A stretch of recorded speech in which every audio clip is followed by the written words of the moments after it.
જય જવાન જય કિસાન મિત્રો, આપણે રજગા વિશે માહિતી આપીએ તો આ રજગો પાછળ છે ને એ વાવેલો અરે ભાઈ વાઢેલો છે. જો એકદમ તમે જુઓ તો સપાટ કરી નાખે છે વાઢી, અને ઢોરો માટે તો ઘાસ જોઈએ એ જોઈએ, બીજું શું કરીએ. વેચાતું પણ લાવવું પડે તો પણ વેચાતું લાવીને પણ કાંઈ નહીં, અને ઢોરોને ઘાસ નાખવું પડે છે. તો મિત્રો હા, આટલો વાઢી રાખ્યો છે અને પછી આનો નંબર આવશે. હવે આ વાઢતા હોતી આરે પાઘડી જશે. આ જો અમે જરામાં પાઘડી ગયો છે ભાઈ રજગો. આ તો એ પાઘડી અને અસલ રેડી થઈ ગયો છે.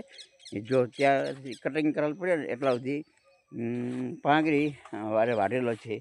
પછી આનો વારો, અને આ ત્યાં સુધી પાઘડી જશે. 1 અને 2 ચેડા પાઘડી જશે, અને ત્રીજો ચેડો પાઘડી જશે. આવી રીતે મિત્રો વિડીયો આપણે બહુ જ સારો લાગશે, ગમશે, કારણ કે વિગતવાર પોઈન્ટ ટુ પોઈન્ટ વિડીયો બનાવીએ છીએ, અને આપણે સમજાય એવી સાદી સરળ અને શુદ્ધ ગુજરાતી ભાષામાં વિડીયો બનાવીએ છીએ. મિત્રો આ વિડીયોમાં બન્યા રહો તો કાંઈક ને કાંઈક તમને નવું જાણવા મળશે, કાંઈક નવો પોઈન્ટ મળશે, કાંઈક નવી વ્યૂહરચના મળશે. તો મિત્રો આ વિડીયોને શેર, લાઈક, કોમેન્ટ કરજો.